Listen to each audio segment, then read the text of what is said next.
পৃথিবীতে সবচেয়ে বড় এবং উচ্চমানের আইনজীবী হওয়ার দরকার ছিল প্রতিটা ঘরের শাশুড়িদের।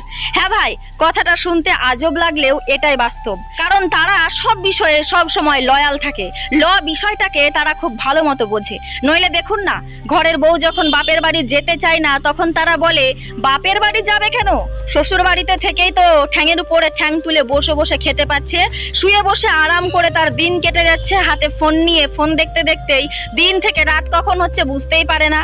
আর বাপের বাড়ি গেলে ভাইয়ের বউ কি বসিয়ে বসিয়ে খাওয়াবে? ভাইয়ের বউ তো ঝিয়ের মতো কাজ করিয়ে নেবে, সেই জন্যই তো বাপের বাড়ি যেতে চায় না। বাপের বাড়িতে গিয়ে তোর ভালো মন্দ গিলতে পারবে না দুবেলা। শ্বশুর বাড়িতে যে হারে মাছ মাংস হয়, বাপের বাড়িতে তো সেরকম ভালো মন্দ কিছু রান্নাই হয় না। ওই বাপের বাড়িতে তো শুধু শাক আর ভাত রান্না হয়, সেই জন্যই তো বাপের বাড়ি যেতে চাই না। শ্বশুর বাড়িতে যে মহারানীর মতো ঠ্যাঙের উপরে ঠ্যাং তুলে দুবেলা গান্ডে পিন্ডে গিলে, বাপের বাড়ি গেলে তো আর সেটা হবে না, সেই জন্য বাপের বাড়ি যেতে চাই না। আর সেই বউটাই যখন বাপের বাড়ি দুদিন পর পর যায় বা একটু বাপের বাড়ি যেতে ভালোবাসে, তখন শাশুড়িরা বলে শ্বশুর ঘরে থাকার তো ইচ্ছেই নেই, সংসারের প্রতি কোনো মন নেই, সেই জন্য বাপের বাড়িতে গিয়ে পড়ে থাকে। বিয়ে তো না করলেই পারতো, জানতোই যে বিয়ে করলে সংসার করতে হবে, তাহলে বিয়ে কেন করেছিল?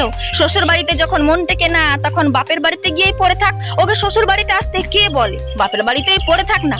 শ্বশুর ঘরে কি হয় না হয় সমস্ত কুটকা চালিয়ে নিয়ে গিয়ে ভাইদেরকে শোনায়, মায়ের কানে দেয়, মায়ের কানে বিষ ভরে দেয় শ্বশুর বাড়ির নামে। সেই জন্যই তো শ্বশুর বাড়িতে থেকে তো ফোনে ফোনে আর নিন্দা করা হয় না, কেউ শুনে নেবে, সেই জন্য ঘন ঘন বাপের বাড়ি চলে যায়। দেখুন, তাহলে এবার আপনারাই ভাবুন যে বউটা করবে কি? বাপের বাড়ি যেতে ভালোবাসবে নাকি বাপের বাড়ি যাওয়া বন্ধ করে দেবে?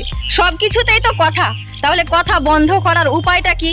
এবার বলুন যে শাশুড়িরা কেন পৃথিবীতে সবচেয়ে বড় ল হবে না, কেন সবচেয়ে পৃথিবীতে বড় উকিল হবে না শাশুড়িরা? এবার আপনারাই কমেন্ট করে বলুন।